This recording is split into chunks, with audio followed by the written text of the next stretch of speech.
ఖమ్మం వెళ్దాం. ఖమ్మంలో మా ప్రతినిధి ఉపేందర్ లైవ్ లో అందుబాటులో ఉన్నారు. అయితే కొన్ని రోజుల నుంచి మనం చూస్తా ఉన్నాం ఖమ్మం జిల్లాలో ఎక్కువ కూడా కాంగ్రెస్ నేతలు అయితే విజయాలు మేము సాంకేతిక ఉన్నాం. ఖమ్మం జిల్లాలో ఉన్న 10 నియోజకవర్గాల్లో కూడా మేము జెండా ఎగరవేస్తానికి మేము సిద్ధంగా ఉన్నట్లయితే ఖమ్మం నేతలందరూ కూడా కాంగ్రెస్ నేతలు చెప్తున్న పరిస్థితి కనిపిస్తుంది. సో మరో పక్క చూసుకున్నట్లయితే ఖమ్మం జిల్లాలో పువ్వాడ అజయ్ కుమార్ కి అయితే నిరసన జ్వాల అయితే తగులుతా ఉంది. ఇప్పటికే బీఆర్ఎస్ నుంచి కాంగ్రెస్ లో కూడా భారీగా చేరికలు జరుగుతున్నాయి. మంత్రిపై అసహనం వ్యక్తం చేస్తున్నారు. అసలు ఎందుకు మంత్రి మీద ఇప్పుడు అసహనం వ్యక్తం చేయాల్సి వచ్చింది? 10 సంవత్సరాలు ఉన్నా కానీ ఇప్పుడెందుకు మంత్రి మీద అసహనం వ్యక్తం చేయాల్సిన అసంతృప్తి జ్వాలలు ఎందుకు వచ్చినాయి అనేది మనం తెలుసుకుందాం. మా ప్రతినిధి ఉపేందర్ లైవ్ లో అందుబాటులో ఉన్నారు. ఉపేందర్, చెప్పండి. వరుణ్, ఖమ్మం జిల్లాకు సంబంధించి రానున్నటువంటి ఎన్నికల్లో తారస్థాయికి చేరింది. దాదాపు ఇప్పటికే ఖమ్మం జిల్లా వ్యాప్తంగా బీఆర్ఎస్ అభ్యర్థి ప్రకటించి ఎన్నికల ప్రచారం నేపథ్యంలో ఖమ్మం ఎన్నికలకు సంబంధించి ప్రాధాన్యత ఉంది. ఖమ్మం నియోజకవర్గానికి సంబంధించి ఈ నియోజకవర్గం నుంచి 2018 ఎన్నికల్లో గెలిచిన బీఆర్ఎస్ ఏకైక అభ్యర్థి పువ్వాడ అజయ్ కుమార్ కి సంబంధించి గత ఎన్నడూ లేని విధంగా 72 సంవత్సరాల తర్వాత ఖమ్మంకు సంబంధించి ఒక వ్యక్తికి మంత్రి పదవి ఇచ్చారు. ఈ మేరకు ఖమ్మం నియోజకవర్గ వ్యాప్తంగా రాష్ట్ర మంత్రి పువ్వాడ రకాల అభివృద్ధికి సంబంధించిన చేపట్టినప్పటికీ నియోజకవర్గానికి సంబంధించి 2014-18 ఎన్నికల్లో ఏదైతే ఈ పార్టీల నుంచి చేరి ప్రధానమైనటువంటి కాంగ్రెస్ లో ఉన్నటువంటి నాయకులు ఎవరైతే ఉన్నారో తో చేరినటువంటి వాళ్ళు కావచ్చు, ప్రస్తుతం బీఆర్ఎస్ లో ఉన్నటువంటి నేతలు ఎవరైతే ఉన్నారో తుమ్మల నాగేశ్వరరావుకి సంబంధించినటువంటి వేవు రీత్యా తుమ్మల నాగేశ్వరరావుతో బీఆర్ఎస్ చేరినటువంటి ప్రతి ఒక్క కార్పొరేటర్ కావచ్చు, ప్రజాప్రతినిధి కావచ్చు, ఇతర పార్టీ నాయకులందరినీ కూడా తీసుకొని బీఆర్ఎస్ నుంచి తిరిగి కాంగ్రెస్ లో చేర్పించేందుకు కోసం కూడా అన్ని రకాల ప్రయత్నాలు చేస్తా ఉన్నప్పటికీ ఖమ్మంలో ఉన్నటువంటి ప్రధానమైనటువంటి రాష్ట్ర మంత్రి పువ్వాడ అజయ్ కుమార్ పట్ల మాత్రం తీవ్రమైనటువంటి నిరసన చాలా పెరుగుతా ఉంది. ప్రధానంగా అజయ్ కుమార్ గత మంత్రిగా ఎన్నికైన తర్వాత కొన్ని చిన్నటువంటి అంశాల్లో కూడా ఇన్వాల్వ్ అవుతూ, అంటే ఆయా ప్రాంతంలో చిన్న డ్రైనేజ్ వ్యవస్థ నిర్మాణం కానుంచి మొదలుకొని బస్టాండ్ నిర్మాణం వరకు జరిగినటువంటి ప్రతి అభివృద్ధి కార్యక్రమంలో రాష్ట్ర మంత్రి పువ్వాడ అజయ్ కుమార్ పాల్గొని ఇన్వాల్వ్ అవడం పట్ల తీవ్రమైన అసంతృప్తి వ్యక్తం చేస్తున్న నేపథ్యం కూడా కనబడతా ఉంది. అదే బీఆర్ఎస్ ని వీడి కాంగ్రెస్ లో చేరినటువంటి ఎవరైతే నేతలు అంటే కమర్తో మురళి కావచ్చు, చావా నారాయణరావు కావచ్చు, ఇతర రావురి సైదిబాబు కావచ్చు, ఇలాంటి నేతలు ఎవరైతే బీఆర్ఎస్ నేతలు ఉన్నారో తుమ్మల నాగేశ్వరరావుతో పాటు కాంగ్రెస్ లో చేరారు. అదే నేపథ్యంలో బీఆర్ఎస్ కి సంబంధించినటువంటి రాష్ట్ర మంత్రి పువ్వాడ అజయ్ కుమార్ తో పాటు బీఆర్ఎస్ పై విమర్శల వర్షాన్ని కూడా కురిపిస్తా ఉన్నారు. ప్రధానంగా ఏదైతే ఇప్పటివరకు ఖమ్మంకి సంబంధించి రాష్ట్ర మంత్రి పువ్వాడ అజయ్ కుమార్ చేసిన అభివృద్ధి, అజయ్ కాదు తుమ్మల నాగేశ్వరరావు కూడా గతంలో అనేక అభివృద్ధి పనులు చేశారు. అభివృద్ధి అనేది ఖమ్మం ఎప్పటి నుంచో ఉందని చెప్పేసి విమర్శలు చేస్తున్నాయి. ఇప్పటి వరకు ఎవరైతే బీఆర్ఎస్ ని వీడి కాంగ్రెస్ లో చేరతారు అనుకున్నటువంటి నేతలైతే ఎవరైతే దాదాపు 30 మంది కార్పొరేటర్స్ కాంగ్రెస్ లో చేరతారని చెప్పేసి ప్రచారం జరుగుతున్న నేపథ్యంలో వీళ్ళందరినీ ఆ రోజు ఏదైతే కేసీఆర్ బీఫామ్ ఇచ్చేందుకు హైదరాబాద్ పిలిపించారు. బీఫామ్ కోసం వెళ్ళినటువంటి పువ్వాడ అజయ్ కుమార్ కి సంబంధించి అజయ్ కుమార్ బీఫామ్ కోసం వెళ్ళినటువంటి నేపథ్యంలో ఒకేసారి ఖమ్మం నగరం మీద అంటే ప్రధానంగా పువ్వాడ అజయ్ కుమార్ సంస్థానం దాదాపు కంచుకోటగా చెప్పుకున్నటువంటి ఈ ప్రాంతంలో పొంగులేటి శ్రీనివాసరెడ్డి, తుమ్మల నాగేశ్వరరావు, ఇతర బీఆర్ఎస్ నేతలు ఎవరైతే ఉన్నారో వీళ్ళందరూ కూడా ఒకేసారి ఖమ్మంలో ఉన్న కార్పొరేటర్ ఇంటికి వెళ్ళి ఒక్కొక్కరిని కారు దింపి కాంగ్రెస్ చేర్పించుకున్నటువంటి విధానం పట్ల ఒకేసారి పువ్వాడ అజయ్ కుమార్ తీవ్ర స్థాయిలో మండిపడ్డారు. బందిపోటు దొంగల్లాగా ఖమ్మం నగరం మీద పడి ఒక్కొక్క కార్పొరేటర్ ఎత్తకెళ్లాలని చెప్పేసి చూస్తున్నారని చెప్పేసినటువంటి ఆరోపణ.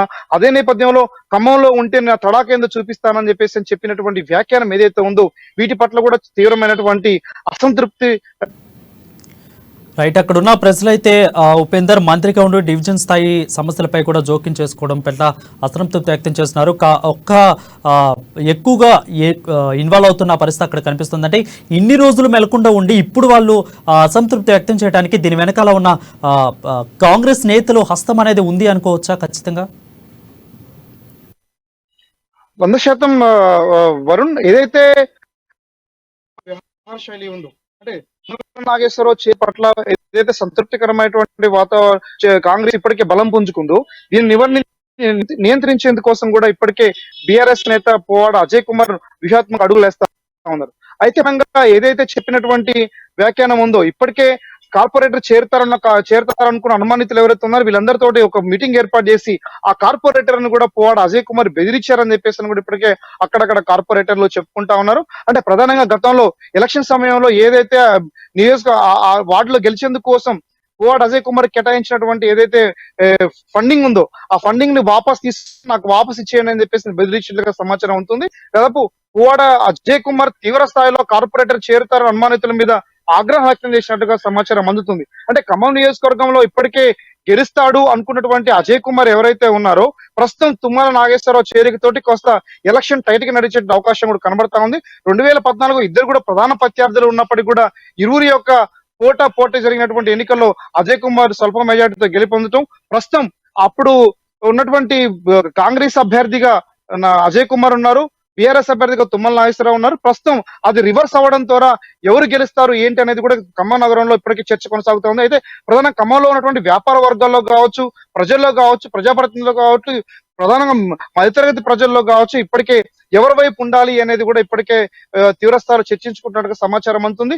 అటు అజయ్ కుమారు అలాగే తుమ్మల నాగేశ్వరరావు ఇద్దరు కూడా ఇరువురు ఒకే రకమైనటువంటి నేతలు, ఒకే స్థాయికి చెందినటువంటి నేతల్ని మీ ఎవరి వైపు ఉంటే బాగుంటుంది, ఎవరిని గెలిపించాలా అనేటువంటి ఆలోచన నేపథ్యంలో అజయ్ కుమార్ వ్యవహార శైలి పట్ల కొంత అసంతృప్తిగా ప్రజలు ఉన్నట్లు కూడా సమాచారం అందుతుంది. ప్రధానంగా బీఆర్ఎస్ అవలంబిస్తున్నటువంటి విధానాలు కావచ్చు, అజయ్ కుమార్ కు సంబంధించినటువంటి కొన్ని కింది స్థాయి పనులు కూడా జోక్యం చేసుకొని పోలీస్ స్టేషన్ లో ఉన్నటువంటి పోలీసుల్ని అట్లాగే రెవెన్యూ అధికారులు తను గుప్పిట్లో పెట్టుకున్నాడు అనేటువంటిది కూడా ప్రధానంగా విమర్శలు వస్తా ఉన్నాయి. ఎవరైతే అజయ్ కుమార్ కు వ్యతిరేకంగా ఉన్నటువంటి కార్యకర్తలు ఉంటారో, కాంగ్రెస్ కార్యకర్తలు కావచ్చు, ఇతర సిపిఎం కార్యకర్తలు కావచ్చు, విపక్షాల పట్ల కూడా తీవ్ర స్థాయిలో అజయ్ కుమార్ చేసినటువంటి కొంత నియంతృత్వమైనటువంటి ధోరణి పట్ల అనేక మంది కూడా తీవ్ర అసంతృప్తి వ్యక్తం చేస్తా ఉన్నారు. ఖమ్మం నగరంలో దాదాపు 3,14,000 పైచిలకు ఉన్నటువంటి ఓటర్లు కూడా ఇప్పటికే ఖమ్మం నగరంలో ఎవరు గెలుస్తారు అన్నటువంటి ప్రచారాన్ని కూడా దాదాపు తుమ్మల వర్సెస్ అజయ్ కుమార్ మధ్య పోటాపోటీ నడుస్తుందనే ప్రచారం జరుగుతున్నటువంటి నేపథ్యంలో దాదాపు గత వారం రోజులుగా మాత్రం తుమ్మల నాగేశ్వరరావుకి దాదాపు హైప్ క్రియేట్ అయిందని కూడా చాలా స్పష్టంగా చెప్పుకోవచ్చు. ఏదేమైనా సరే రానున్నటువంటి ఎన్నికల ఖమ్మం నియోజకవర్గానికి సంబంధించి కొంత అజయ్ కుమార్ వ్యవహార శైలి పట్ల అనేక మంది కార్పొరేటర్లు, ప్రజాప్రతినిధులు, ప్రజలు కూడా కొంత అసంతృప్తిగా ఉన్నటువంటి నేపథ్యంలో దాన్ని బ్యాలెన్స్ చేసేందుకు కోసం ఇప్పటికే తుమ్మల నాగేశ్వరరావుని ఎలాగైనా ఎదుర్కోవాలని చెప్పేసి ఇప్పటికే ఆ పువ్వాడ అజయ్ కుమార్ సతీమణి, పువ్వాడ అజయ్ కుమార్ ఇరువురు కూడా ఖమ్మం నగరంలో తీవ్ర స్థాయిలో కాన్సన్ట్రేషన్ చేసి ప్రచారంలో ముందంజలో ఉన్నారు.